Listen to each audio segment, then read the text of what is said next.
friends. My name is Andrea, your marketing guru and host, and we have a guest speaker today, and it is one of our incredible team members, our C3PO, Julian. So thanks for joining us, and I hope you're having a magical day. And what's your drink of the day? Definitely coconut water. The harmless one. Really hot, man. It's super hot out here, and that pink coconut water is just amazing. Yes, I'm like, we're not sponsored by them, but hopefully sometime soon. We love you, Harmless. And also to our friends who are joining us here, you've probably met SyncFab, our flagship platform in the enterprise manufacturing world.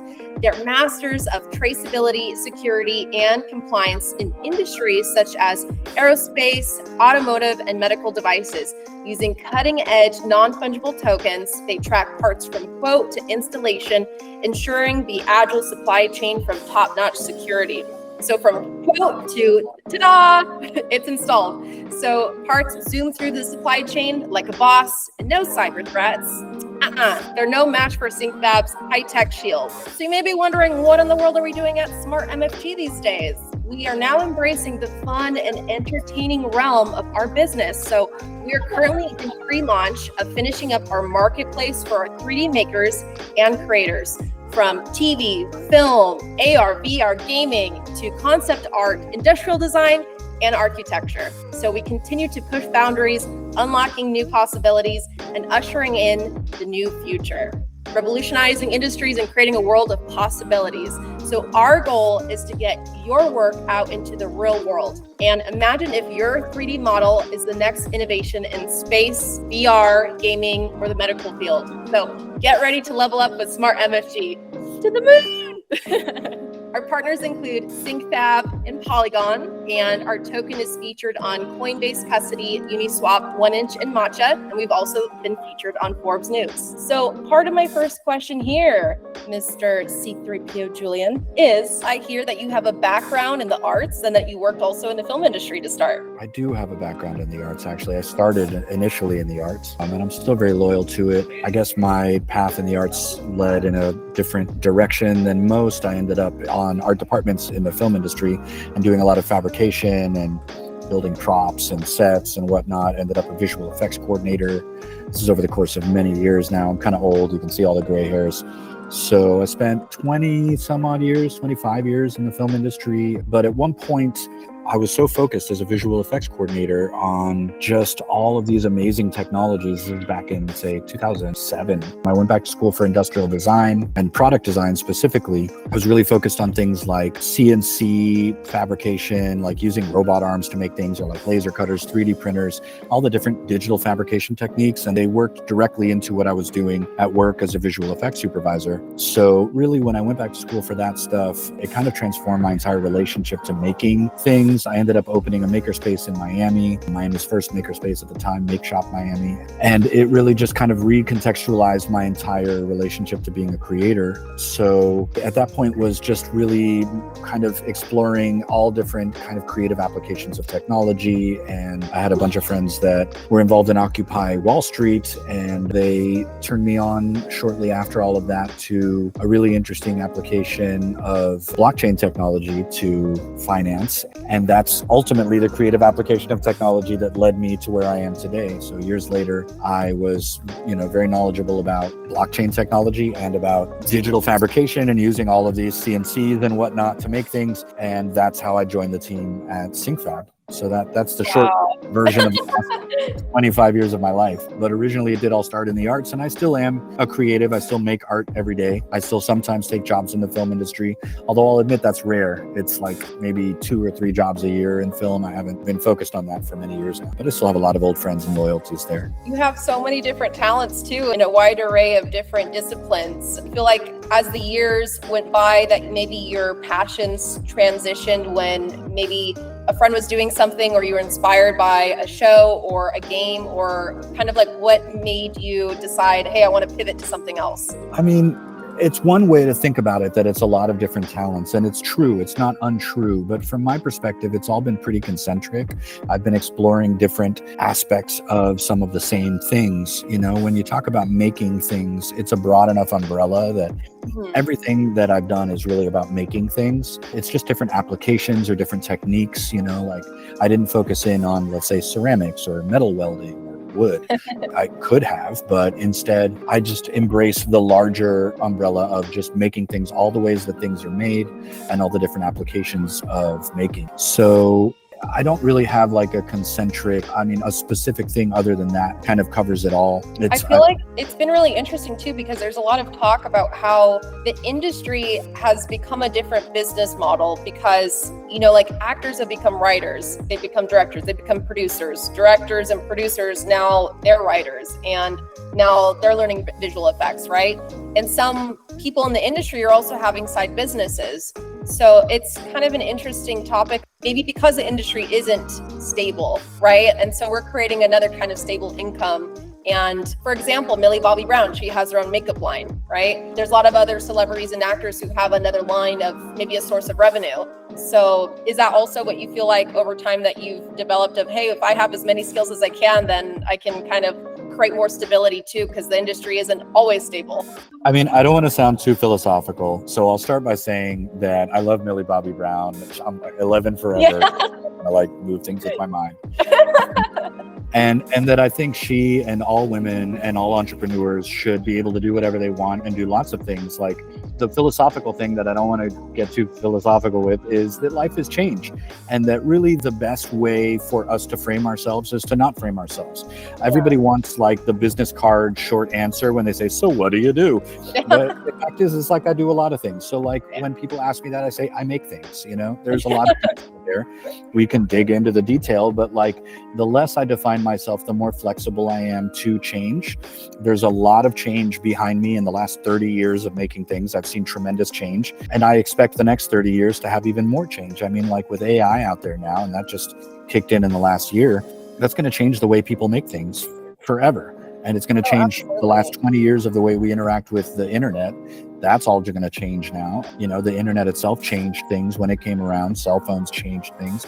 So we have to be people that adapt quickly to change. And the best way to do that is to not get stuck in narrow definitions of who we are and what we do. I think that those are helpful in communication, but they're just as limiting as they are liberating, probably more limiting than liberating. And it's been really interesting talking about AI. And I know that one of your strong attributes is being a storyteller. So do you feel like AI has helped, or maybe like with all of the writers and actor strikes going on, it's hindering the industry, or what's kind of your mindset on that? Well, that does speak very strongly to what I was just talking about. I absolutely think that there are genuine threats to the old paradigm presented by these new tools, but I also think of them as tools. And as a creative person who for many years has been helping other creative people make their work, I think these tools are going to really help guys like me. However, it helps us so much that it now gives a lot of people, including people with no experience, a competitive edge against people with lots of experience and established brands. And those people are rightly concerned and intimidated by it. I think it's great that the strike is happening. I think we do need to defend creators' rights, but we need to do it intelligently. There's a lot of stuff that is, even the way copyright itself is structured doesn't necessarily protect creators' rights. It tends to protect the giant corporations more than the individual creators. So there were already problems with copyright long before AI. A lot of the critiques that are leveraged towards AI in today's narrative, they're more easily targeted at the internet itself. There's really nothing that people are claiming right now about AI tools that couldn't be leveraged at the internet itself and be an equally valid point. So I think it's good that the unions are there doing what they do best and trying to protect creators' rights. But what I think ultimately needs to happen is that we need to broaden the conversation itself around what are creators' rights, how do we really protect them, and and monetization, and is copyright and some of these things, is that really the best way, or is that mostly protecting corporations and not individual creators? It's a deep conversation and definitely beyond the scope of today's interview, but I'm glad you asked about it. It's a really interesting topic. I know. And we'll definitely have to have a conversation of just working in the industry as a whole, and maybe how, Web3 and film, right? And music and games, and especially the new media contract too. That's such an interesting topic and totally We'll have another episode for that. For my next question is, how did you get involved with Web3? And was it something that you've heard with friends talking about, or you're constantly doing research on what's the up and coming?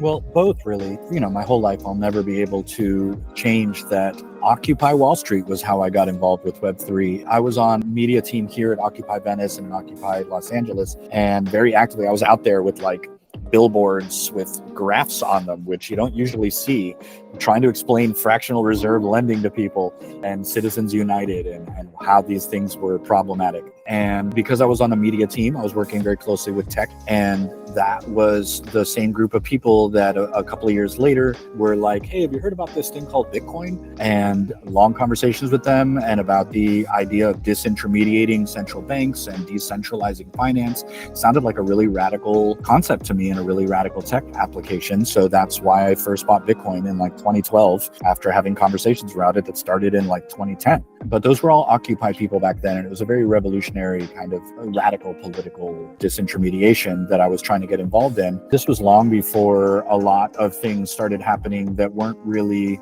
as politically aligned as those initial early adopters like myself were. So the culture changed quite a bit as the mainstream got involved, and a lot of people lost money, but a lot of us made money as well. I still have some of that Bitcoin I bought back in 2012, and I'm proud to still be holding it, with my diamond hands or whatever. But it's changed. The culture has changed a lot in the last 10 years. And I see a very bright future for all of those platforms that's very different than what the last few rounds of mainstream adoption have looked like. Oh, I love that too. And, just getting your feet wet from then and thinking, what do you believe that the future holds for Web3? Well, the future is bright. It's interesting because there wasn't really a conversation before around self-sovereignty or ownership of digital assets. That didn't exist before the NFT boom. And SyncFab and SmartMFG, the company that we're working with, that we were way ahead of all that. We were using NFTs to track and trace the production of Starship parts. Like in 2018, the NFT boom didn't happen until 2 years later in 2020. So, our nerdy application of it is still where my loyalty lies, where I really think these platforms are really good for just kind of tracking and tracing digital sovereignty and, like the idea of that I own this digital asset.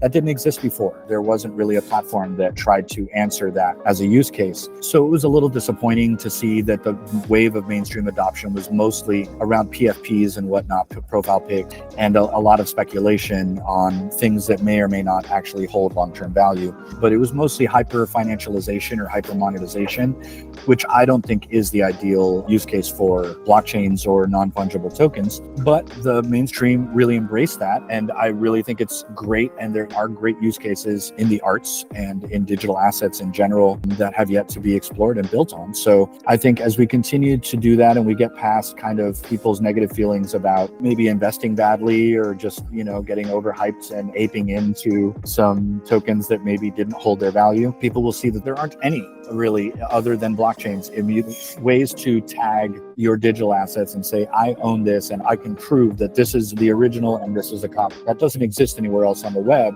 And the more that dawns on people, the more we'll start to see use cases that are a little more viable and a little less, fluffed up with a bunch of hyper financialization promises of like, you'll buy this for $100 and it'll be worth $1 million. Like that's not what blockchains are made for. The more people embrace that, the more we'll see that they're actually viable platforms for what they were built for. So, I'm sticking it out so we get to that more sober, less starry-eyed future. Thinking about the future too, it was interesting how I believe, I don't want to quote this, but Snoop Dogg is either no longer working with Spotify or discussing his separation from them, because one of the things that he said is, how come I get 1 billion, plays of my music and I'm not even making $1 million? And that is what Web3 support, bringing the support back to the creator, right? It's rewarding them for their work, right? So I think that is what the future holds for creators, for makers, for performers, and at least we're doing something about it, right? Absolutely. And I mean, Snoop Dogg's great, and it's a really valid point. When you have any platform, Spotify's a centralized platform, and it's provable that they've been a success for 3 groups, but not the 4th. They've definitely been a success for the developers that built it, and they've definitely been a success for the investors. They got them a return on their investment, but those were venture capitalists that invested and got equity in a centralized platform. They've also been a great success for the listeners. Like I, as a musician, but also music collector or listener, I love Spotify. It gives me free access or cheap access to an unlimited amount of music. The one group of stakeholders that has not been well represented by Spotify is the musicians, and they're a critical group. Without them, there wouldn't be any music. And I think there's a lot of promise in blockchain-backed platforms for musicians. I don't think we're quite there yet. A lot of their most valid concerns, like royalties and whatnot, are still an interesting subject of debate in communities. And that has to do with a similar stakeholder thing. In blockchain, people that buy tokens, they consider themselves the investors, and they think that they're automatically due a return on that investment, but then they don't want to pay royalties to the creators. And so we could, if we're not careful, recreate the exact same problem that Spotify creates, just in a decentralized manner, where creators can't monetize properly because the quote unquote investors don't want to pay royalties. And it's like, well, we have to have a business model. But physically, like, there's no other way for creative people to make a living if you don't give them a way to monetize their assets when they put them out into public. It's interesting to see how those debates will pan out over time. It seems like the platforms are slowly coming over and embracing royalties. Seen a lot of that lately. Since you said you love 11 from Stranger Things, they asked, well, what's compromise? We're all trying to get balance of how do we make everyone a little bit half happy, right? So I think that that's one of the things that we're all figuring out, right? Like what makes sense and what makes everyone walk away like, yeah, I feel like I got a good deal, right? Like I feel like I put in my effort and everyone's walking away more happy than not. What's great about blockchains and smart contracts is that when we finally do find that working solution where creators and collectors feel like that's good enough, we can lock it in code in a smart contract, and then it's just always like that. It just works. And we don't have to like agree or disagree. We're not answerable to shareholders, like venture capitalists that own equity. We're not answerable to a number of different things. We just say, look, the creators and the collectors, they're happy enough with this. It's locked in a smart contract. There's no more negotiation. So we'll get there. It's a process, but little by little, we'll get there and we'll find that happy medium for everyone. There's a saying of the one who gets to the door is the one who's basically getting wounded the most, right? It's like this war just to get through the door, like the first one who gets through the door, right? So I feel like that's what this whole mission is about. It's like, are you tough enough of part of the warriors to make it at the end? And also just wanted to put as a call out to our wonderful community and our friends. They had a bunch of questions that they wanted to ask you. And Great. I'd love to actually also name a few from our community. So little shout outs to them. But for my first question here is from JGB, and it is outside of Phigital, what do you see in the future for Smart MFG? And please be as vague or specific as you would like. Well, that's a great question. And he's a great community member. I really like him. So outside of Phigital is hard to say because our main focus at the moment is the Phigital marketplace, and our plans for it have grown. So if the question is, what is our vision for the future? It is essentially to grow Phigital out where it's not just a marketplace platform, but it is the heart and soul of our company. We're even taking a good look at rebranding the entire company Phigital. We might not go with that name. We might choose to leave that name on the marketplace and use another name for the company, but we're looking at a rebrand for a number of reasons. One of them is that when we first launched, the only plans at that time, back in 2018, were to make this enterprise manufacturing platform SyncFab. And we were successful, and we did make that platform. It is a standalone company that's doing very well. Because of that, when we minted our tokens on the Ethereum blockchain, it actually says on the token, SyncFab manufacturing blockchain. That was basically a clerical error. And it's difficult now for us to move forward to the company with this great success with our initial platform, which is a separate company, and their name minted on our token. So there's very likely during the Phigital beta going to be a token relaunch where we relaunch the token under our new brand, and we don't have our previous platform minted directly on our ERC20. So in terms of the short-term vision for the company, those are the three major parts. We're going to launch the marketplace, we're going to rebrand the company, and we're going to relaunch the token. Those are three major undertakings. I can say a little bit more, and then that's probably as specific as I should get because there's tons of detail there, and a lot of this stuff hasn't been decided its entirety by the company. We've just decided we're going to do it. We're not sure of the details of how. So we know we're going to do those three things. We really like the idea of Smart MFG, the current company. Our rebrand, our vision for it is that SyncFab, which we're in no way turning away from, would be one of many partners. They would be our enterprise manufacturing partner, but that we would then expand our scope to embrace several other partners. So we would have an architecture partner, and we would have an industrial design partner, we would have a gaming partner, we would have a AR, VR partner, and that would allow us to take our knowledge of all of these technical, complex things like blockchains and Ethereum, ERC, and all of that, and apply it to different verticals and assist our partners in that regard by being their blockchain partner. We really like this vision for the company, and we really think we can add a lot of value there, where other companies, they don't want to build that from the ground up. They'd rather just partner. So we're looking at doing that in terms of it is and is not a pivot. It's just kind of a change of focus, a broadening of scope for the way we'd like to move forward as a company. So that's the general broader vision of how we're going to be moving forward, but it's one step at a time. Really, the first step is by the end of the year, we'd really like to launch this platform, this new platform and marketplace, and then shortly after rebrand and relaunch the token. And from there, sometime next year, we'll start approaching new partners for some of those specific verticals. So I hope that answers JGB's question. I think so. Right on the money. And for our next question is from QZ. What are the practical applications for the everyday consumer? So the SyncFab platform, again, is not for the everyday consumer, and we've been mostly focused on optimizing that, and we've done very well for enterprise manufacture. The practical applications of the Phigital platform would be really just creating a decentralized marketplace that allows 3D models to move that are controlled by their creators, not controlled by the marketplace. So ideally, the idea is that, let's say somebody creates a spaceship, 3D model for a spaceship, and they want to make it available to AR, but they also want to make it available to video games. They could use our marketplace, mint on our smart contract, and sell into both those marketplaces without having to be locked into the gaming industry's proprietary marketplaces or AR, VR proprietary marketplaces. So having kind of like a decentralized location for consumer 3D models to live and to sell into a whole variety of marketplaces. So that would be the short, broad answer to a somewhat broad question, but I hope Thank you for that. I got the quote, which is really interesting. They said it was a movie quote. The first guy through the wall gets bloody, always gets bloodied. I'm like, why through a wall? I like through the door, right? But because they're like the Kool-Aid man, they're like, oh yeah, and then they just then they get bloody, But we're the Web3 warriors, so. The thing is, that Kool-Aid man is me, all right? Like, I was one of the first guys through the wall back in 2012, and we have had some craziness, man. I mean, if you knew the number of things, like I can say like Mount Gox. I had my initial Bitcoin in Mount Gox. I was this close. I pulled it out 1 week before the Mount Gox crashed. Most people don't even know that happened.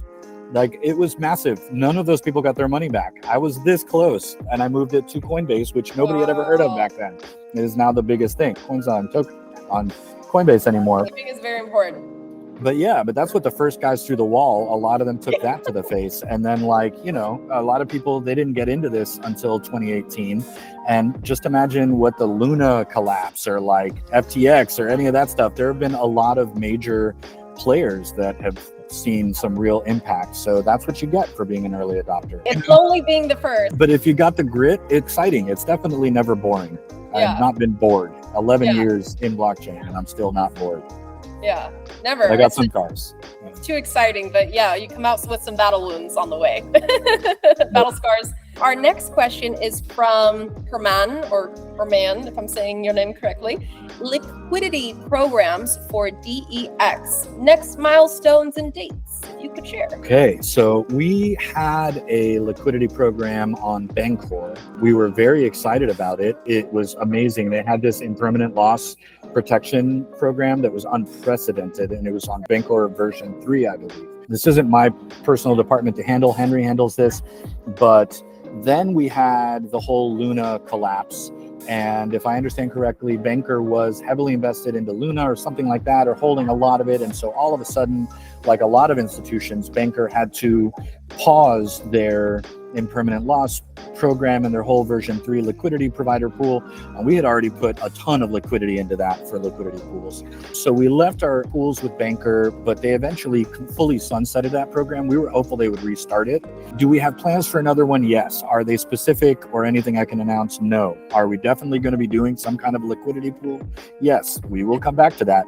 But right now we're waiting for something at least as good as what Banker had, and nothing like that has emerged. Instead, FTX crashed and there's been a lot of turmoil. 2022 was quite a hard year. So even though we're looking at our options, we need to see an option that's very viable. And until then, we're just on the lookout for what's the right place for an LP. I guess that's the short version on DEXs and LPs. I'm not sure. Was there anything? Yeah. What was the rest of the question? It just says next milestones and dates, if possible. Next milestones and dates would be the launch before the end of the year. Yeah, that's our goal. Yep. Definitely a goal. So I'm also helping with this. So we got there. To the moon. And for our next question, and I'm sorry if I'm totally botching names, and I'm gonna guess it's Fucsie or Fucsie Man.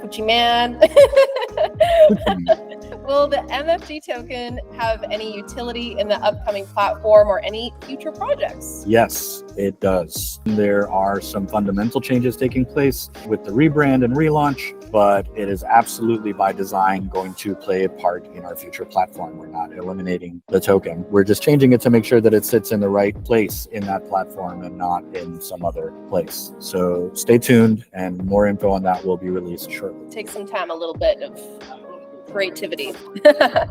And for our next question is from Osaka. I'm saying that right as well. Would it be nice to see a roadmap of the project? Does the marketplace have a plan? If so, when?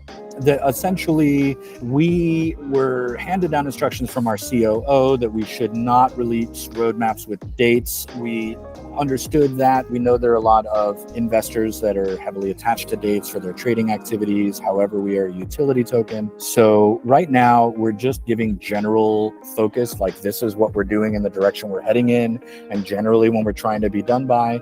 We're not giving specific dates or roadmaps. We do feel like assuming that we're able by the end of the year to launch on schedule before the end of the year, that sometime in Q1 or early next year, we should be able to release some kind of a milestone roadmap to say, this is the direction we're heading, and these are the features we're prioritizing. But we're being deliberately vague with that stuff. We don't want to put too much pressure on our engineers. The market is still recovering. We're just in the early stages of coming out of a bear market, and we like to let everything take its own organic pace and let things grow organically. We find the best work comes from that. We've been really focused during the bear season on having a healthy team and spirit and letting things move at their proper pace. So we're going to stick with that for now. We're getting good results that way. I like that. And just like you said, which is a really interesting experience, just sharing on my own, is, working with different Web3 and gaming communities. Most of them are startups, right? They've only been around for maybe a year, maybe 2, 3, if they're lucky to get that far, but they've all kind of decided that it's not necessarily the best to give a specific date, but at least a time frame of, our expected deliverable is this month. Maybe they'll have like 1 to 3 months foreseeable future. So at least that's some promise, right? But that's kind of the strategy that most play now. And that's, I think, what it will be our strategy going forward as well. And for our next question, and this is also from Osaka as well, what is the purpose for rebranding the project? It's a combination of 2 main things. One is the challenge of how much of our early marketing went to our first platform and how confused people are about the difference between our first platform and our company itself. We're looking to kind of reunify the vision with less focus entirely on that one platform and more focus on our new broadened perspective. And the second is also that SyncFab is entirely manufacturing focused. Phigital, or Smart MFG, is not manufacturing focused. We are partly manufacturing focused, but we're also video game focused, AR, VR focused, industrial design and architecture focused. So our general focus is 3D and applications of 3D and blockchain. So when you take 3D and blockchain, you put them together, you have our company. One of those applications is manufacturing, but not all of them. So it's not really smart to have a name that has MFG, which is short for manufacturing, in it if you're not entirely focused on manufacturing. So it was the right name at the beginning, the right brand at the beginning when we were focused on this first platform. Yeah. But now that that platform is successful, we're looking at a new brand that tells the broader story of who we are. Pivot. We'll have to include that. People say that, but it's really broadening. It's not because we're not leaving manufacturing or SyncFab behind at all. Quite the contrary. We're just growing and broadening our circles. And this is the final question from, was it Ashoka? We're trying here, people. Do you consider moving to another network? If so, which network? No, we are Ethereum. We are an Ethereum project. However, that being said, we were one of the first teams, I think we were like number 5 to bridge to Arbitrum last year. They had some trouble, so we didn't end up implementing it, but we did bridge. So we've already bridged to Arbitrum. We are using Polygon on our current network, which is layer 2, but it's still Ethereum. So, when I say Ethereum, I mean the entire Ethereum ecosystem, including layer 2s like Polygon and rollups like Arbitrum and Optimism and whatnot. But are we sticking with the Ethereum ecosystem? Yes. Now, that said, would we like to ultimately expand to be multi-chain where you could show up with whatever, Solana or Bitcoin or any other token and still transact on our platform? Yeah, we do have the hopes to be fully multi-chain, but for now, we're pretty committed to Ethereum. I like it. Thank you for that. And for our next question is from JGB. Will MFG consider a 1 to 10, 1 to 100, 1 to 1,000 token swap for a V2 token? Doing this with the V2 token, add in nuanced functionality such as burn, tax, auto, LP, etc. I love all this stuff, and those are very nuanced questions. It's unfortunate because I like JGB that I don't have those answers right now. I can tell you that these things are discussed in great detail by our team, but the token relaunch itself will take place after the launch of the platform, so there isn't going to be any information on that until after the platform is live. I'm not sure what kind of swaps, I'm not sure what kind of features. We do discuss this a lot, but we've committed to nothing that I can announce. So stay tuned and you'll get more info on that. Yeah. And also another question from JGB. If money and or regulatory limitations weren't a factor, what would the team try to develop, market for the Smart MFG product? Essentially, what would you want to do, but are held back for reasons? I can speak for the team and I can't, because the team doesn't always have one opinion when they dream. The SyncFab part of our team and our ecosystem, they have some really interesting ideas about just what we can do with supply chains that we haven't done already with our platform. And a lot of those are really interesting, just creating different ways of tracking supply chains and ways of dealing with supply chain shocks and disruptions. So when you look at the manufacturing side of our business, a lot of it looks like that. There's also supply chain DeFi ideas that are developed on both the SyncFab side and on our side that we really like.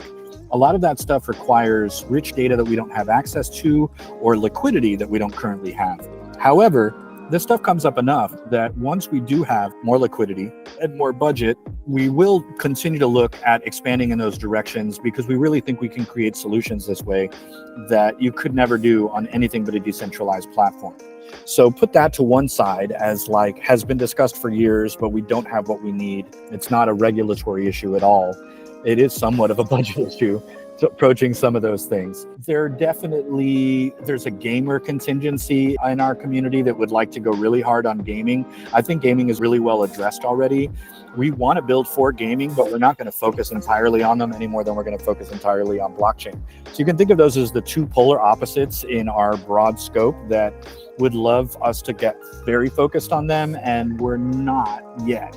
But we are going to definitely build greater support for gaming applications of 3D models, and you will see a lot of expansion in that direction. I'm more of like an in-the-middle guy where I look at the smaller, long-tail industries. So like I really like industrial design, what I studied. I went to school for product design, and say Kickstarter applications, or like the little guy that's just making a short-run manufacturing, but it's like personal. He's not a big enterprise manufacturer. where like I like the idea of building really cool tools for those guys and things that didn't exist before. And I have this one idea I've been obsessed with called a spime. It's just a leftover term forever, where I could design something like whatever, let's say this magnetic wallet thing that goes on my phone or whatever.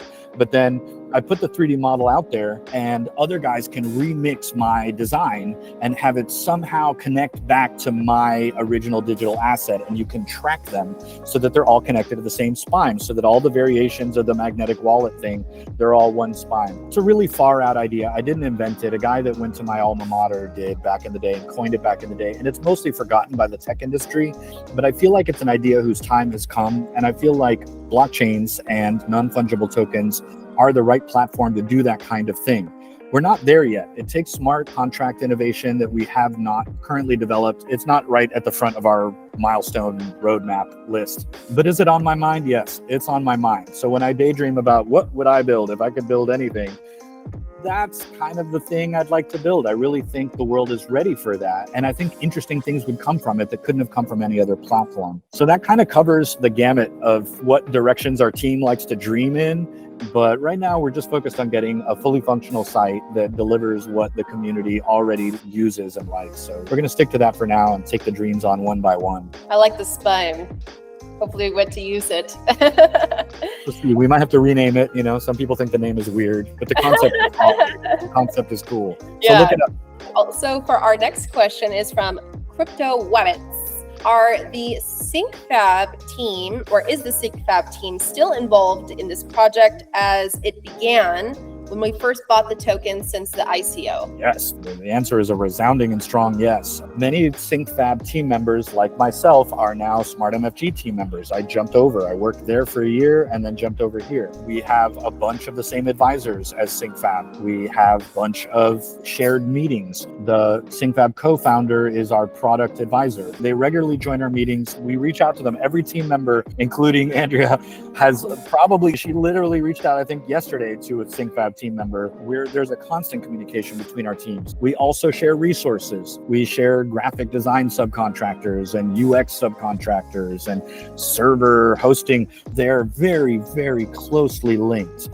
So are they involved? Yes, they are very, very involved. That said, they're two separate teams, guys. They're dealing with doing manufacturing for major aerospace and space manufacturers all day. And whereas we're focused on just the token and NFTs and building the new marketplace all day. So we have very separate focuses for the two teams, but we still work very closely together and always have and always will. Yeah, we're buds. And also another question from Crypto Webbits is, can we get an update on tokenomics? Does SyncFab still use MFG token? Yeah, so the updates have been covered. If you look in SyncFab's white paper, you can see the tokenomics that they planned out, and everything on today's SyncFab platform years later is exactly what it says in the white paper. Any more information you want about tokenomics, like, circulating supply, etc., is available on the Ethereum blockchain. Go to the Ethereum blockchain and you have all the information you want there about tokenomics. The decisions about the token swap, etc., are not fully made yet, and that's something that's going to be happening next year sometime. So I can't really give any information yet because we haven't made those decisions. That's the short version of an answer for that question. Okay, perfect. And then also another question from Hernan is, where can we buy and why is it no longer on Bancor? You can buy on Uniswap, you can buy on 1inch, you can buy on Matcha, any decentralized exchange aggregator. We recently stopped waiting, gave up. Banker said they weren't going to ever resuscitate their version 3 liquidity programs and permanent loss protection. So we very recently removed our liquidity from Banker, and that is why it is no longer on Banker. Oh, thank you for that explanation. And we are getting near to the end. So as the Chief Product Officer, or like I like to say, C3PO, how would you approach balancing innovation and user feedback to continuously improve the platform and meet the community's evolving needs? Well, everything I think I know about product, I learned mostly from the co-founder of SyncFab, Dennis, who's amazing and who's our product advisor. They've done an amazing job of mixing user feedback with platform development over there. I've learned by working by their side for a year, working with them, and how they do that. And it's pretty involved. You really have to be very inquisitive and be an excellent listener. You have to take your clients seriously. And when they tell you that features are annoying or something isn't working, you have to really listen. And we've done a lot of that. And I'm looking forward to doing a lot of that once our new platform is live. We have already been speaking at great length with several advisors that are outside of manufacturing, such as our creative advisor, Scott Robertson, about the needs of concept artists and the needs of 3D modelers and what the right platforms are, what the right file formats. And we will continue. We intend thoroughly to basically onboard some of the best creatives out there and then listen to them and as they critique our site, get them kicking the tires and telling us what they want to change very early on. So we're thinking about actually launching an alpha before the beta, just to give them a chance to really get in there and mess around with the platform aggressively when we're still in the midst of changing things. So keep an eye out. We're absolutely open to hearing what you have to say, especially if it has to do with making the platform work for 3D models, which is what it's designed for. Absolutely. Some people or some teams or companies forget that quality assurance, I would say, is so much more of the bulk load of importance than other attributes, right? It's like the final step that needs to be constantly thought of, right? Not just, okay, it's done, but any updates, quality assurance, any kind of attributes or a new feature, everything, right? It's like, how does it all communicate together? So that's definitely very important. And for my final question is, I heard from a little birdie that you might be also releasing your own NFT collection. I am actually, or I'm thinking about it. It's not my top priority at all, but I couldn't help it. It was kicking around in my head. I probably won't be one of the first to mint on Phigital, but I'll do it in the first year. I'll be like in the second group or whatever. I just want to make sure our launch group gets the full attention of our team without me being focused on my own thing. But there's a 4-dimensional object collection that's kind of like old generative. It's like historical generative math art. It's really nerdy, but I love it. And I worked with a guy that created a lot of the software for that stuff.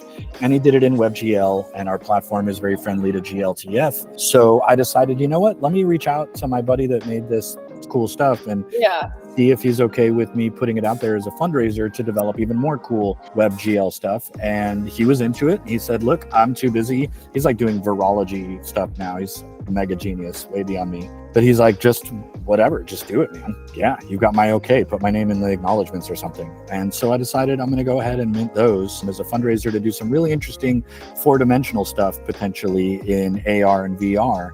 I've got some ideas I haven't seen anybody else build, and I can't think of a better way to fund it. So I mean, I've been so impressed with your work too, and we'll have to put your socials here so you guys can check it out in the meantime. But I've loved the transitioning of, it's like watching a film with your art. It's transformative.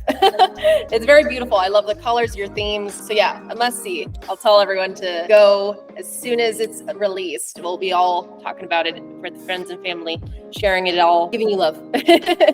And as we are concluding our session, before everyone jets off, be sure to to smash that button, subscribe, stay in the loop with cool activities that are coming up, and huge high fives to our awesome pals, especially our C3PO Julian, for hanging out and sharing his valuable time with us today.